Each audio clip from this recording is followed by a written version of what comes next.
সালমানকে নামিয়ে কিছুক্ষণের মধ্যেই সেটি আকাশে উড্ডয়ন করে চীনের রাজধানী বেইজিংয়ের উদ্দেশ্যে চলে গেল। সিরিয়া থেকে সাথে আসা ডাক্তার আবু তালহা সালমানকে বিমান থেকে নামিয়ে বিমানবন্দরের লাউঞ্জে নিয়ে গেলেন। তাকে সেখানে রেখে পত্রিকা অফিসের ঠিকানায় একটি প্রাইভেট কার ভাড়া করলেন। সালমানকে কারে তুলে পত্রিকা অফিসের দিকে চললেন তিনি। আজ বহুদিন পর ইসলামাবাদের রাস্তায় চলছে সালমান। রাস্তার দুধারের পরিচিত অপরিচিত দোকানপাটগুলো আগের মতোই আছে। স্থানে স্থানে দু একটি নতুন বিল্ডিং নজরে পড়ছে, যা ইতিপূর্বে ছিল না। সালমান তৃপ্তি সহকারে প্রিয় শহরকে দেখছে, যে শহরের সাথে মিশে আছে তার শৈশব, কৈশোর ও যৌবনের স্মৃতি। সেই অ্যালবাম আজ নতুন করে পৃষ্ঠা উল্টাচ্ছে তার চোখের সম্মুখে, আর সে তা উপভোগ করছে একাগ্র চিত্রে, গভীর আত্মপ্রলব্ধির মাধ্যমে। দেখতে দেখতে গাড়ি চলে এলো পত্রিকা অফিসের সম্মুখে। গাড়ির ড্রাইভার ব্রেক করতেই সালমানের চিন্তায় ছেদ পড়ল। গাড়ির গ্লাসের ফাঁক দিয়ে ডান দিকে তাকাতেই নজরে পড়ল তার প্রাণপ্রিয় পত্রিকার সাইনবোর্ড। ডক্টর তালহা সাহেবের সহযোগিতায় গাড়ি থেকে নেমে পত্রিকা অফিসে প্রবেশ করল সালমান। তাকে দেখে অফিসের সকলে বিস্ময়ে বিমূঢ় হয়ে গেল। মুহূর্তেই সালমানের আগমন বার্তা পৌঁছে গেল অফিসের প্রতিটি দফতরে, আর নিমিষেই সকল কর্মকর্তা কর্মচারীগণ এসে হাজির হলো সালমানের চতুর্পার্শ্বে। তারা যেন তাদের এক হারানো ভাইকে খুঁজে পেয়েছে। দীর্ঘদিন সালমানের কোনো যোগাযোগ না থাকায় তারা ধারণা করেছিলেন সে হয়তো শহীদ হয়েছে, কিন্তু আজ তার আগমনে খুশির বন্যা বইতে লাগলো সবার মনে। তারা তার কুশলাদি জিজ্ঞেস করতে লাগলেন, ইরাকের ব্যাপারে বিভিন্ন প্রশ্ন করতে লাগলেন। যখন তারা জানতে পারলেন সে মারাত্মকভাবে আহত হয়ে ফিরে এসেছে, তখন সকলের চোখ অশ্রু সজল হয়ে উঠল। তারা তাকে কোনো প্রশ্ন করা থেকে বিরত থাকলেন। সাহসী সাংবাদিক সালমান কুরেশি ইরাক থেকে ফিরে এসেছে, এই সংবাদ পৌঁছল প্রধান সম্পাদক জনাব মাওলানা মুফতি মোহাম্মদ নাইমুল হাসান আল হিজাজি সাহেবের দফতরেও। সংবাদ শুনেই তিনি দফতর থেকে বেরিয়ে এসে সালমানকে বুকের সাথে জড়িয়ে ধরলেন, মাথায় কপালে চুম্বন করতে লাগলেন। তাকে ফিরে পেয়ে তিনি এত খুশি হলেন যেন আপন হারানো সন্তানকে ফিরে পেয়েছেন তিনি। তাকে নিয়ে গেলেন নিজের দফতরে। সিরিয়া থেকে তার সাথে আসা ডক্টর আবু তালহাকে মেহমানখানায় পাঠিয়ে দিলেন। দৈনিক আজ সাদিক পত্রিকার প্রধান সম্পাদক মাওলানা মুফতি মোহাম্মদ নাইমুল হাসান আল হিজাজি তার স্নেহধন্য প্রিয় সাংবাদিক সালমান কুরেশিকে নিজের দফতরে এনে বসালেন আপন আসনে। সালমান সেখানে বসতে অস্বীকৃতি জানালে তিনি জোরপূর্বক তাকে বসিয়ে বললেন, ব্যাস, এখানে বসতে কোনো দ্বিধা করো না। আমার চেয়ে তোমার সম্মান কোনো অংশে কম নয়, বরং তোমার মর্যাদা এখন আমার চেয়ে অনেক অনেক গুণ বেশি। কেননা তুমি জিহাদের ময়দান থেকে প্রত্যাবর্তনকারী গাজী। অতঃপর তিনি তার যাবতীয় অবস্থার খোঁজখবর নিতে লাগলেন। সালমানও তার পিতৃ সমতুল্য সম্পাদক সাহেবের নিকট তার ইরাক সফরের বিবরণ দিতে লাগল। সে এক ইরাকি কন্যার সাথে বিবাহ বন্ধনে আবদ্ধ হয়েছে শুনে সম্পাদক সাহেব অত্যন্ত খুশি হলেন, কিন্তু পরক্ষণেই যখন শুনলেন তাদের বাসর রাত্রির সেই দুঃখময় ট্র্যাজেডির কথা, তখন তিনি অত্যন্ত মর্মাহত হলেন। সে সাথে সালমানকে সান্ত্বনা দিলেন এবং সমবেদনা প্রকাশ করলেন। সম্পাদক সাহেব সবচেয়ে বেশি চমৎকৃত হলেন ঈগলের কাহিনী শুনে। তিনি সালমানকে বললেন, সালমান, তুমি সুস্থ হলে তোমার ইরাক সফরের ঘটনাবলী ধারাবাহিকভাবে পত্রিকায় লিখতে থাকবে, যা পাকিস্তানের মুসলমানদের তাদের ইরাকি ভাইদের বর্তমান অবস্থার একটা স্বচ্ছ ধারণা দিতে সহায়তা করবে। আর ঈগলের যে কাহিনী তুমি আমাকে সংক্ষেপে শোনালে, তা বিস্তারিতভাবে লিখে একটা বই তৈরি করে ফেলবে। শ্রদ্ধেয় সম্পাদক সাহেব, আপনি যা বললেন এই পরিকল্পনা আমি ইরাক থেকেই নিয়ে এসেছি, বলল সালমান।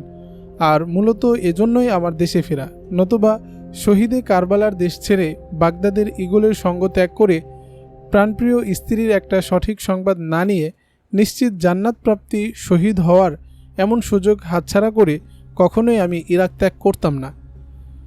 এমনিভাবে কথাবার্তা বলতে বলতে এশার আজান হয়ে গেল। এশার নামাজ শেষে পত্রিকা অফিসেই সালমানের রাত যাপনের ব্যবস্থা করা হলো। সালমান বিছানায় গা এলিয়ে দেওয়ার কয়েক মুহূর্তেই তার দু চোখের পাতা এক হয়ে এলো। গভীর নিদ্রায় হারিয়ে গেল সে। ঘুমের মধ্যেই ইরাক সফর করতে লাগলো। তার প্রিয়তমা রুকাইয়ার সন্ধানে সমগ্র ইরাক চষে বেড়াতে লাগলো। খুঁজতে খুঁজতে হয়রান পেরেশান হয়ে যখন সে আশা হারিয়ে ফেলল, ঠিক তখন দেখল রুকাইয়া অনেক দূরে এক স্থানে পায়চারি করছে। সে দৌড়ে গেল সেদিকে। অকুস্থলে গিয়ে দেখল সে নেই সেখানে। ছোট এক বালককে জিজ্ঞেস করল, রুকাইয়া গেল কোথায়? বালক বলল, সে তো আপনাকেই খুঁজতে গেল। বালকের উত্তর শুনে সালমান পাগলের মতো এদিক সেদিক ঘুরতে লাগল। হঠাৎ এক স্থানে পেয়ে গেল রুকাইয়াকে। সে তাকে পেয়ে আনন্দের অতিশয্যে জড়িয়ে ধরল বুকের সাথে। কিন্তু রুকাইয়া অস্থিরতার সাথে তার বাহুবন্ধন থেকে আলাদা হয়ে মুখ ভার করে দাঁড়িয়ে রইল। সালমান জিজ্ঞেস করল, তুমি আমার সাথে রাগ করলে রুকাইয়া? কেন রাগ করব না, বলল রুকাইয়া। আপনি যখন আমাকে ভুলে নিজে দেশে একা চলে গেলেন, তখন আমি রাগ করব না করব কি? আমি যদি আপনাকে ভুলে অন্য কোথাও চলে যেতাম, তবে কি আপনি আমার সাথে রাগ করতেন না? রুকাইয়া এ কথা বলার পর ঘুম ভেঙে গেল সালমানের। ঘুম থেকে জাগ্রত হয়ে সে স্বপ্নের বিষয়বস্তু নিয়ে শুয়ে শুয়ে চিন্তা করতে লাগলো। তবে কি রুকাইয়াকে খুঁজে পাওয়া গেছে? সে কি আমি চলে আসার কথা শুনে আমার প্রতি রাগ করে আছে? তবে কি আমি ইরাক থেকে চলে এসে ভুল করলাম? বিছানায় শুয়ে এসব চিন্তা করছিল সালমান। ইতিমধ্যেই পাশের মসজিদ থেকে ভেসে এলো ফজরের আজান।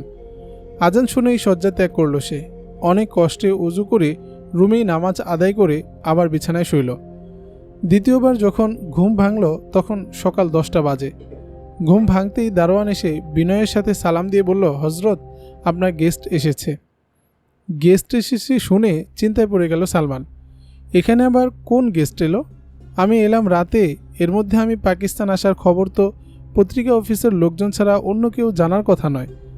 অনেক সাত পাঁচ ভেবে অবশেষে দারোয়ানকে বলল, ভিতরে পাঠিয়ে দাও। দারোয়ান উত্তর পেয়ে পুনরায় সালাম করে বেরিয়ে গেল কামরা থেকে। সালমান গেস্টের প্রতীক্ষায় দরজার দিকে তাকিয়ে রইল।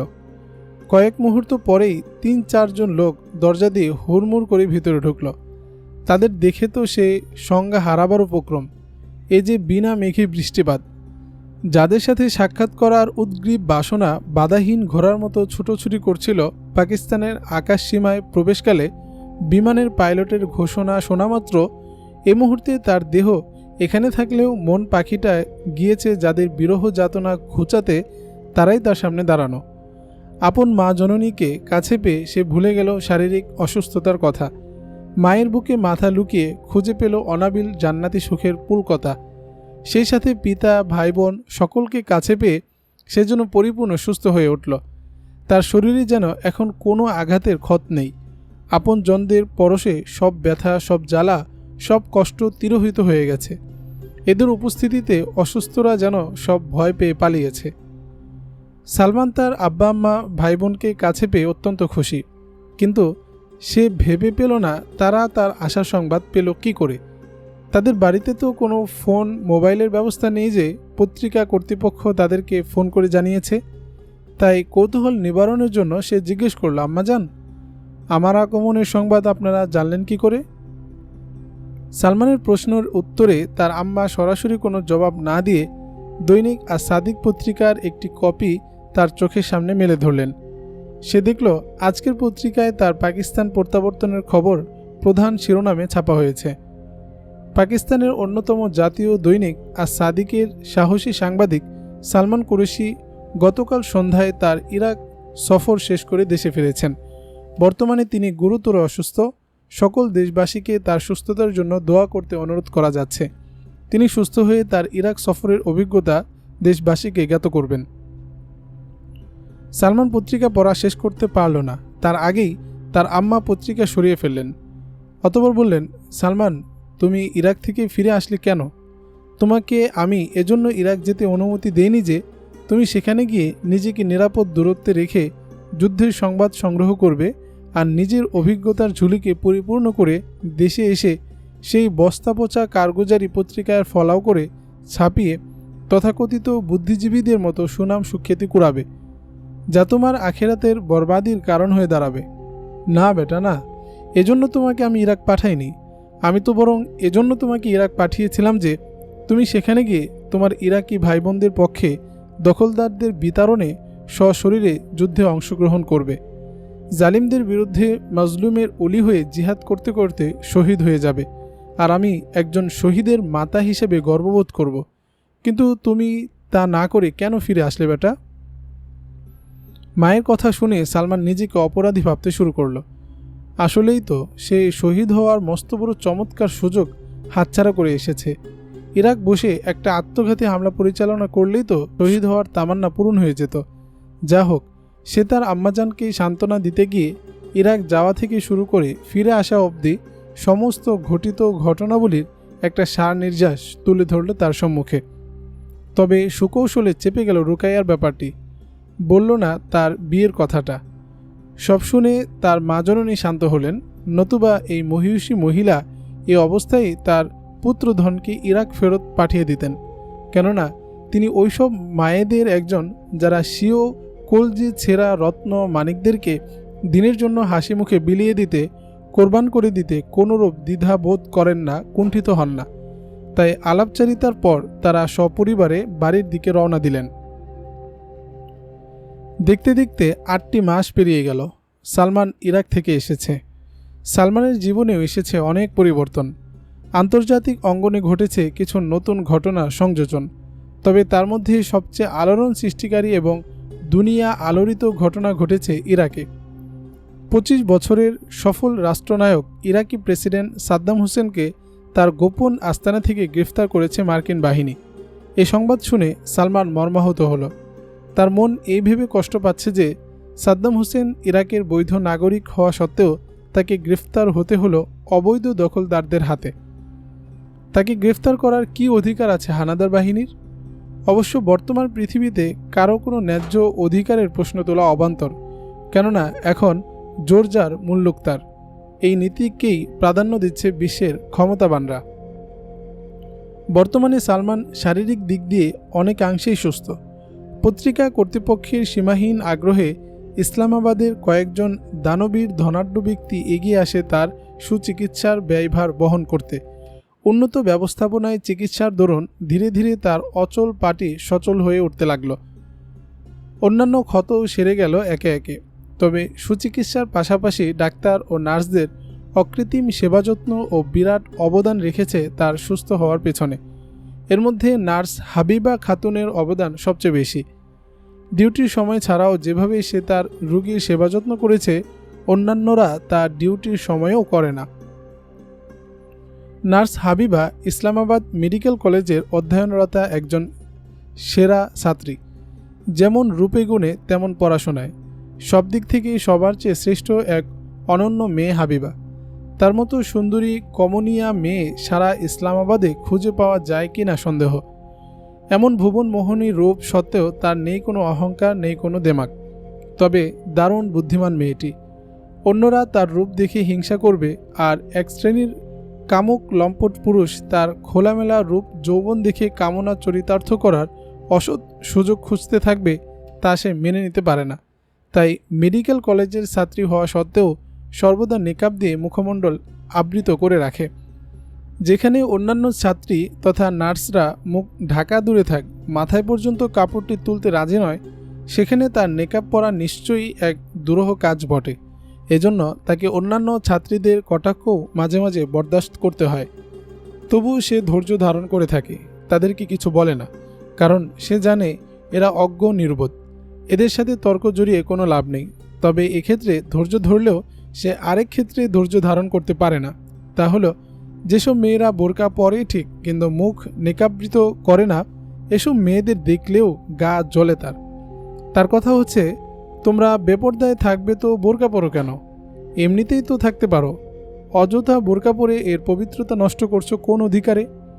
এ ধরনের ফ্যাশনধারী বোরকাওয়ালাদের তার সাথে সাক্ষাৎ হলে সে তাদের কিছু না বলে ছাড়ে না।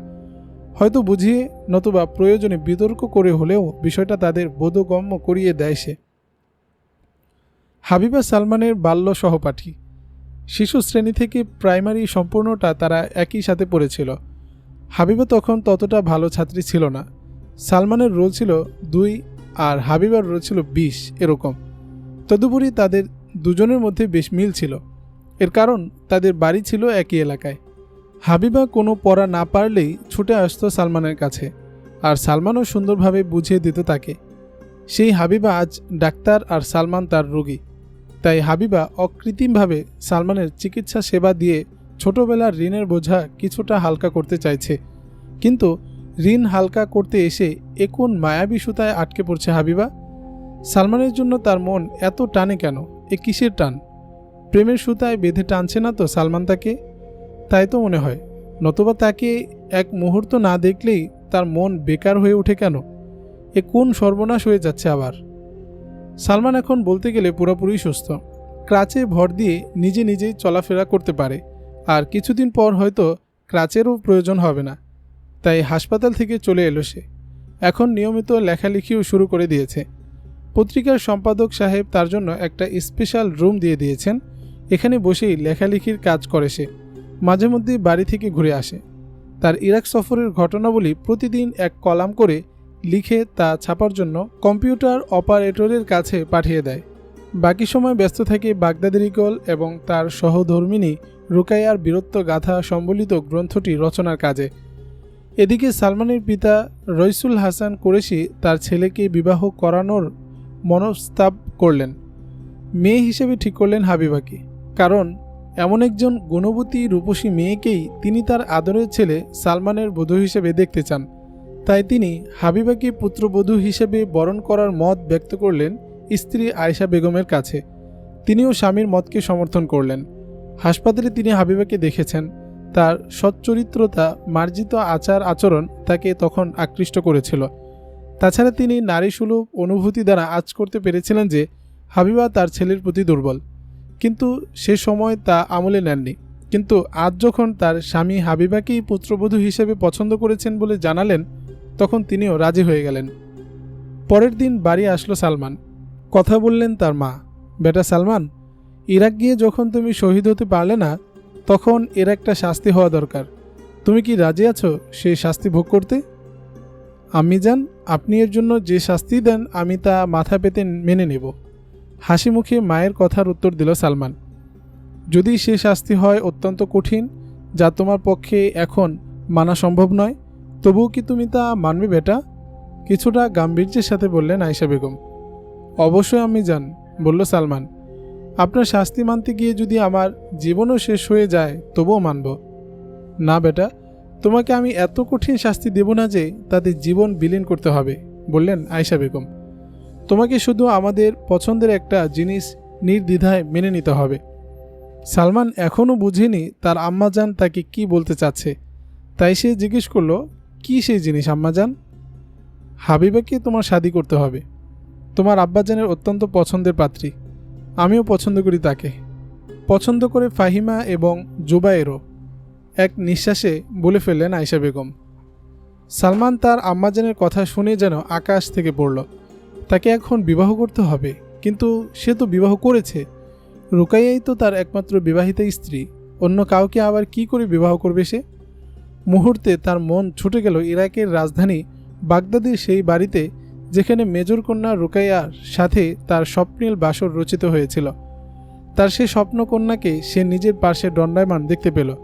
সে যেন তাকে লক্ষ্য করে বলছে, ওগো, আমি তো তোমার একমাত্র বিবাহিতা বধূ। অন্য কাউকে কেন তুমি বিবাহ করবে? তুমি কি পারবে আমাকে ভুলে গিয়ে অন্য কারো গলে মালা পরাতে? তুমি কি এতই পাষাণ? তুমি কি এতই নিষ্ঠুর? এই কি তোমার ভালোবাসা? এই কি তোমার প্রেম যে আমি একটু চোখের আড়াল হলাম আর তুমি আমাকে ভুলে স্বদেশে চলে গেলে এবং সেখানে গিয়ে নতুন করে বিবাহ করলে? এই কি তোমার ইনসাফ? আর ভাবতে পারে না সালমান। সীমাহীন বেদনায় বুকটা তার ভেঙে চৌচির হয়ে যাচ্ছে যেন। কিছুতেই দ্বিতীয় বিবাহ করা তার পক্ষে সম্ভব নয়। এদিকে তার মাকে সে পুরোপুরি ওয়াদা দিয়েছে তার কথা সে অবনত মস্তকে মেনে নেবে। এমত অবস্থায় বলতেও পারছে না যে সে ইরাকে বিবাহ করেছে। বললেও হয়তো তার আম্মা বলবেন, তার কোনো খোঁজ নেই এখন আর। এ আশঙ্কায় না বলাই শ্রেয় ভাবল। এভাবে মাথা নিচু করে বেশ সময় চিন্তা ভাবনা করার পর হঠাৎ কিছু না বলেই সে তার আম্মার সামনে থেকে চলে গেল। সালমান কিছু না বলে চলে যাওয়ায় আয়েশা বেগম ভাবলেন ছেলে তার লজ্জার কারণে কিছু বলতে পারেনি, সে বিয়েতে রাজি। তাই স্বামীকে মেয়ের বাড়িতে প্রস্তাব পাঠাতে বলে দিলেন। স্ত্রীর কথা মতো রইসুল হাসান কুরেশি সেদিনই হাবিবাদের বাড়িতে গেলেন। হাবিবার পিতা আনোয়ার হোসেন পাটোয়ারি তখন বাড়িতেই ছিলেন। একই এলাকায় বাড়ি হওয়ার সুবাদে তারা একে অপরের পরিচিত ছিলেন। কুশল বিনিময়ের পরে রইসুল হাসান বিবাহের আলোচনা তুলবেন। সালমানের কথা শুনে আনোয়ার হোসেন এক কথায় বিয়েতে রাজি হয়ে গেলেন। পরবর্তী মাসের 15 তারিখ বিয়ের দিন তারিখ ধার্য করে ফেলেন তারা উভয়ে পরামর্শ করে। বাড়ি থেকে বের হয়ে সোজা পত্রিকা অফিসে চলে এলো সালমান। তার মনে উথাল পাথাল ঢেউ বইছে। উভয় সংকটে পড়ে কেবলই সে চিন্তার সমুদ্রে হাবুডুবু খাচ্ছে। সব চিন্তা ভাবনা থেকে মুক্ত থাকার জন্য সে লেখালেখির প্রতি মনোনিবেশ করল। কিন্তু না, লেখালেখিতেও মন বসছে না তার। তাই লেখালেখিও বন্ধ করে টেবিলের উপর সাজিয়ে রাখা বিভিন্ন দেশি বিদেশি দৈনিক সাপ্তাহিক পত্রিকা হাতড়িয়ে আন্তর্জাতিক প্রেক্ষাপট করতে লাগল। যেখানেই ইরাক সম্বন্ধে কোনো সংবাদ দেখছে, সাথে সাথে মনোযোগ সহকারে তা সম্পূর্ণ পড়ছে। অন্য সংবাদে শুধু হেডলাইন দেখে রেখে দিচ্ছে। এমনিভাবে পত্রিকা পড়া অবস্থায় একটি আন্তর্জাতিক সাপ্তাহিকের একটা সংবাদ সালমানের মনোযোগ আকর্ষণ করল। খবরের শিরোনাম হচ্ছে, বাগদাদে বিদেশি সাহায্যকর্মী অপহৃত। ভিতরে লিখেছে, ইরাকের রাজধানী বাগদাদের কেন্দ্রস্থল থেকে 2 বিদেশি সাহায্যকর্মীকে অপহরণ করেছে গেরিলারা। সালফিস্ট ব্রিগেড অফ সালাউদ্দিন আইয়ুবী পরিচয় দানকারী গেরিলা গ্রুপ গত সপ্তাহের শেষের দিকে এই 2 ব্রিটিশ মহিলা সাহায্যকর্মীকে অপহরণ করেছে। আরবি টিভি চ্যানেল আল জাজিরায় প্রেরিত এক ভিডিও ট্যাপে উক্ত গেরিলা সংগঠন এই অপহরণের কথা স্বীকার করেছে। তারা সংশ্লিষ্ট কর্মকর্তাদের হুঁশিয়ার করে সময়সীমা বেঁধে দিয়েছে। যদি নির্দিষ্ট সময়ের মধ্যে তাদের দাবি পূরণ করা না হয় তবে তারা বন্দিনীদের হত্যা করে ফেলবে বলেও উল্লেখ করেছে। অপহরণকারীদের দাবি হচ্ছে, মার্কিন বাহিনীর হাতে বন্দি বাগদাদের ঈগলকে অবিলম্বে মুক্তি দিতে হবে। এতটুকু পরেই চমকে উঠল সালমান। তার সারা শরীর কেঁপে উঠল। ঈগল তাহলে বন্দি? নিজের অলক্ষ্যেই সালমানের গণ্ডবে অশ্রু গড়িয়ে পড়তে লাগল। এভাবে অনেকক্ষণ কাঁদল সে বসে বসে। বন্দিশালায় ঈগলের উপর মার্কিনীরা যে নির্যাতনের খড়গ চালাচ্ছে সে চিন্তা করে তার জন্য মনটা একেবারে পেরেশান হয়ে উঠল সালমানের। অনেক কষ্টে নিজেকে বুঝ দিয়ে সংবাদের বাকি অংশ পড়ার জন্য সে পত্রিকার পাতায় চোখ বুলালো। সবচেয়ে বিস্ময়কর ব্যাপার হচ্ছে, উক্ত মহিলা কর্মীদ্বয়কে তাদের অফিস থেকে অপহরণ করেছে সালফিস্ট ব্রিগেড অফ সালাউদ্দিন আইয়ুবী গ্রুপের মহিলা সদস্যরা। টেলিভিশন ফুটেজে দেখা যায় বন্দিখানায়ও তাদের প্রহরা দিচ্ছে তরুণী যুবতীরা। রুকাইয়া নামে পরিচয় দানকারী এক যুবতী গেরিলা উক্ত বন্দিদ্বয়ের পার্শ্বে দাঁড়িয়ে ঘোষণাপত্র পাঠ করছে। আমি ঈগলের বোন রুকাইয়া বিনতে আসাদুল্লাহ ঘোষণা দিচ্ছি, আগামী 72 ঘন্টার মধ্যে যদি আমার ভাই বাগদাদির ঈগলকে মুক্তি দেওয়া না হয় তবে এই বন্দিদ্বয়কে শিরোচ্ছেদের মাধ্যমে হত্যা করা হবে। সালমান এক নিঃশ্বাসে খবরের বাকি অংশটুকু পাঠ করে তরিতা হতের মতো নিশ্চল নিষ্পলক তাকিয়ে রইল পেপারটির দিকে। সে বিশ্বাসই করতে পারছে না যে এই সংবাদটি সত্য। তার প্রিয়তমা বেঁচে আছে, সুস্থ শরীরে জিহাদ করছে, ভাবতেই তার মন উতালা হয়ে উঠল। প্রিয়ার কুশল জানতে তার মন দিওয়ানা পাগলপাড়া হয়ে গেল। সে কিছুতেই মনকে স্থির করতে পারছে না। পাখা থাকলে এখনই উড়ে ইরাক চলে যেত। সে বারবার পত্রিকার পাতটি চুমু খেতে লাগলো। যে পত্রিকা তার মন মানসির খবর নিয়ে এসেছে সেটাকে সে কিভাবে যত্ন করবে তার দিশা করতে পারছে না। তাই সেটাকে বুকে জড়িয়ে অনেকক্ষণ বসে রইল। এই সংবাদটি যদি পত্রিকায় না এসে কোনো ব্যক্তি নিয়ে আসতো তবে নিশ্চয়ই সে তাকে অনেক বড় একটা এনাম দিত। পত্রিকান্তারে রুকাইয়ার সংবাদ জানার পরে সালমানের মধুময় জীবনের প্রথম বাসরে হারানো অর্ধাঙ্গিনীকে ফিরে পাওয়ার উত্তাল বাসনা জেগে উঠল তার মন মুকুরে। এক অজানা প্রেমানুভূতি ফের তাকে টানতে লাগলো ইরাকের দিকে। না জানি তার প্রিয়তমা তার পথপানে চেয়ে কত রাত নির্ঘুম কাটিয়ে দিয়েছে সে খবর কে রেখেছে। তাই পুনরায় ইরাক ফিরে যাবার পূর্ণ প্রস্তুতি নিতে লাগলো সে। শারীরিক দিক থেকে আল্লাহর অশেষ রহমতে এখন সে পুরোপুরি সুস্থ। তবে ইরাক যাওয়ার পূর্বে সে তার বই লেখাটা শেষ করে যেতে চায়, যেটা সে ইরাকের উপর ভিত্তি করে লিখছে, যার মধ্যে স্থান পেয়েছে তার প্রিয়তমা এবং ঈগলের বীরত্ব গাথা। দিনরাত অবিরামভাবে লিখে 6 দিনের মাথায় বই লেখা শেষ করল সালমান। লেখা শেষ হলে সে সম্পূর্ণ পণ্ডুলিপিটা নিয়ে তার শ্রদ্ধেয় সম্পাদক সাহেবের নিকট গেল। তাকে সমস্ত ঘটনা খুলে বলল। সব শুনে নাইমুল হাসান সাহেব বললেন, তুমি কি তবে পুনরায় ইরাক যেতে চাচ্ছ? হুজুর যদি অনুমতি দেন তবে যাওয়ার ইচ্ছা রাখি। বিনীত স্বরে বলল সালমান। যদি আবার আহত হও? চিন্তিতভাবে বললেন সম্পাদক সাহেব। বেয়াদবি ক্ষমা করবেন হুজুর, বলল সালমান। আমার তাকদিরে যা লেখা আছে তা হবেই। তাছাড়া এবার ইরাক গেলে আমার মনের তামান্না পূরণ না করে আর ফিরছি না। আপনি আমার জন্য দোয়া করবেন যেন আমি আমার সে তামান্নাকে পূরণ করতে পারি। তোমার মনে কিসের তামান্না বাবা সালমান? জিজ্ঞেস করলেন নাইমুল হাসান আল হিজাজি। আমার মনে সেই জিনিসের তামান্না, যে জিনিসের তামান্না বারংবার ব্যক্ত করেছেন স্বয়ং আল্লাহর প্রিয় রসুল সাল্লাল্লাহু আলাইহি ওয়াসাল্লাম, বলল প্রিয় সম্পাদকের প্রিয় সাংবাদিক সালমান কুরেশি। বুঝতে পেরেছি তোমার মনে শাহাদাতের তামান্না বিরোচিত, বললেন সম্পাদক সাহেব। তবে সেই সাথে কিছু প্রিয় মিলনের তামান্নাও কম নয়। কি ঠিক বলিনি? বলে হেসে দিলেন তিনি। সম্পাদক সাহেবের কথায় সালমান ভীষণ লজ্জা পেয়ে মাথা নিচু করে ফেলল। তিনি তার চিবুক ধরে উপরে তুলে বললেন, এতে লজ্জার কি আছে বেটা? তুমি তোমার বিবাহিতা স্ত্রীর কাছে যাবে, তা তো অন্যায় কিছু নয়। আচ্ছা, কখন যাবে বলে চিন্তা করেছ? আগামী পরশুর ফ্লাইটে সিরিয়া যাব, বলল সালমান। সেখান থেকে সুযোগ মতো ইরাক যাব ঠিক করেছি। তা বেটা বলো তো, আমি তোমার কি সহায়তা করতে পারি? জিজ্ঞেস করলেন সম্পাদক সাহেব। আপনি আমার জন্য দোয়া করুন, বলল সালমান। এটাই আমার পথ চলতে সবচেয়ে বেশি সহায়ক হবে। সালমানের কথা শুনে সম্পাদক সাহেব অত্যন্ত খুশি হলেন। তিনি সাথে সাথে আলমারি খুলে 2 লক্ষ রুপির একটি চেক সই করে তার হাতে দিলেন। সালমান তো সেটা হাতে নিয়ে হতভম্ব হয়ে গেল। সে বলল, পীর আমার, মুর্শিদ আমার, আমি তো কোনো রুপি চাইনি আপনার কাছে, চেয়েছি শুধু দোয়া। শোনো বেটা, দাওয়াই ছাড়া শুধু দোয়াই কি কার্যোদয় হয়? মৃদু হেসে বললেন সম্পাদক সাহেব। তাই যদি হতো তবে তুমি ইরাক যাচ্ছ কেন? এখানে বসে স্ত্রীকে ফিরে পাওয়ার এবং শাহাদাতের তামান্না জানিয়ে আল্লাহর কাছে দোয়া করলেই তো পারতে। তুমি বিদেশ যাচ্ছ, তাও আবার সরাসরি নয়, ভায়া। সুতরাং পথের রাহা খরচের জন্য ওগুলো প্রয়োজন হবে। তুমি হয়তো মনে করছো তোমাকে আমি অযাচিত সাহায্য করছি, কিন্তু না, মনে করতে পারো তোমাকে তোমার পাওনা পরিশোধ করে দিয়েছি, তবে পরেরটা একটু আগে দিয়েছি, এই যা। সম্পাদক নাইমুল হাসান আল হিজাজির কথা শুনে সালমান তার সৌম্য কান্তি, নির্মল, প্রশান্ত, ইমানদীপ্ত মুখাবয়বের দিকে নির্বাক তাকিয়ে রইল। মুখে আর কিছু বলতে পারল না, শুধু তার হস্তদ্বয় ধরে ভক্তি ও শ্রদ্ধা ভরে চুম্বন করল। সম্পাদক সাহেব তাকে টেনে আপন বক্ষের সাথে জড়িয়ে ধরলেন।